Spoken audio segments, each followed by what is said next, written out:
Totoo kaya? Janine, insecure nga ba kay Kim Chiu? Say mo, Paulo.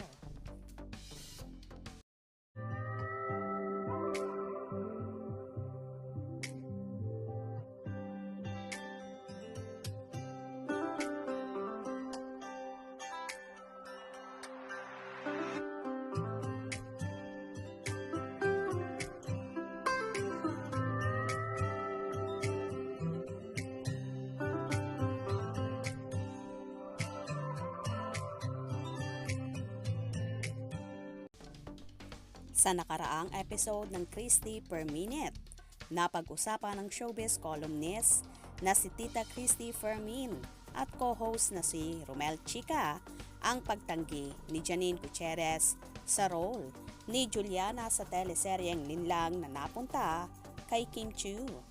Sino nga ba ang mag-aakalang pumatok ito sa mga viewers at naging hit serye pa ito? Totoo man o hindi, masasabing mas sumikat at napag-usapan si Kim dahil sa Linlang. Miss Tulang nananahimik naman ang career ni Janine dahil pagkatapos ng Dirty Linen, pahinga muna ang actress. Sabi nga ng mga netizens, Janine's loss is Kim's gain. Naging pasaporte rin ito ni Kim para siya ang kuning bida sa Pinoy adaptation ng Korean series na What's Wrong with Secretary Kim.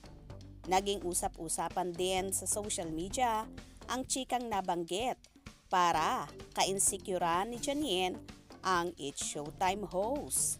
Ayon sa ilang source at ayon na rin sa topic na pinag-uusapan sa Christy Per Minute, kinakausap umano ni Janine ang ilang production staff ng Sunday's longest variety show na Asap Natin na huwag siyang pagsabayin ni Kim sa ASAP stage. Bukod umano sa insecurities ni Janine kay Kim, isa pang issue ay ang chismis na tila sinasalo raw ni Kim ang mga dapat ay kay Janine.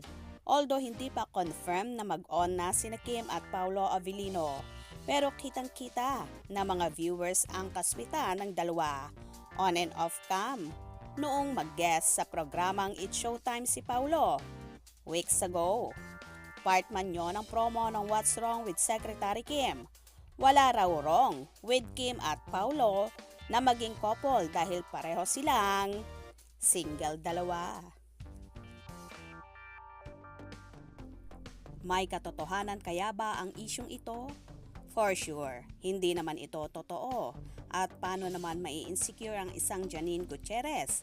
Bukod sa napakaganda, ay hindi rin naman patatalo pagdating sa aktingan. Malamang ang mga fan lang ang gumagawa ng ganitong issue para lang may pag-usapan at para lang pagsabungin sina Kim at Janine.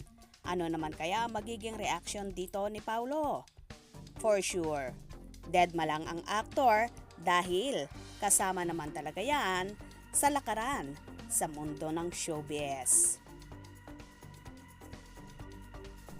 Mga ka-scoop, anong inyong magiging reaction sa bidyong ito? Comment below.